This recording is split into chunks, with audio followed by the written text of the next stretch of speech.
Hello everybody. We've just celebrated our second Easter in lockdown with many ups and downs over the last 12 months. How has our relationship with God fared?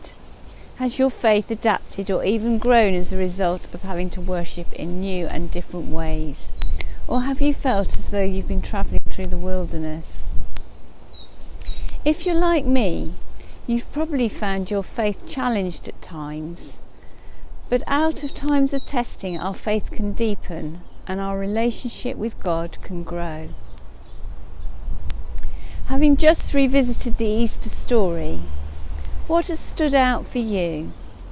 Maybe you've participated in the Lenten pilgrimage and have acquired new insights and met God in unexpected places.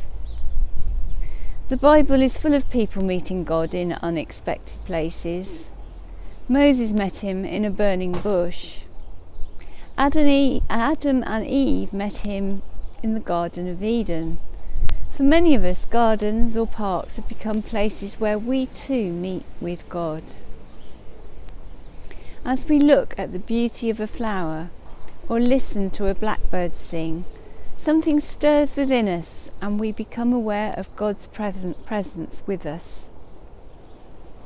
The first recorded encounter with Jesus after his resurrection was in a garden.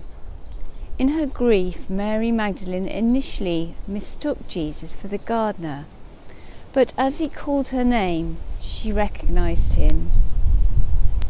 Cleopas and his companion were walking on the road to Emmaus, discussing their confusion and sadness. Unrecognised, Jesus joined them, explaining the scriptures to them.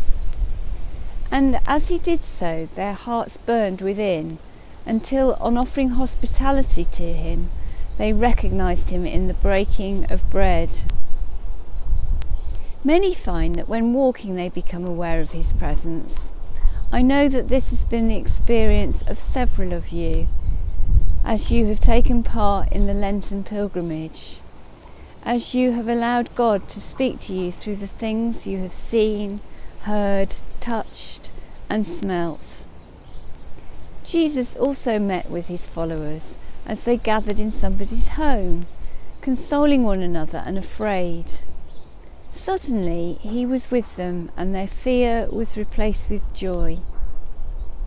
During lockdown, we have been unable to meet with each other in our homes to offer hospitality, but as restrictions lift, new possibilities will open up to us. Maybe we took seeing each other for granted before. It was so easy to stay in touch through a cup of coffee after the weekly service. Yet, having had this taken from us, we have met with Jesus in each other as we have reached out to one another in different ways, and relationships have deepened as a result. Jesus also met with his disciples on the beach, cooking a fish breakfast for them, fulfilling their needs. Peter's need was spiritual, for forgiveness and restoration, which Jesus gladly gave. An unexpected place? Maybe not. Galilee was the place many of them called home. As we return to our church buildings, the places where many of you feel spiritually at home, we can be expectant about meeting God there. But let us not forget the many other places where we have met with him over the last year. Wherever or however we search for God in the coming weeks and months, in a church building or outside, with others or alone, we can be assured that God is always with us and longing to make himself known.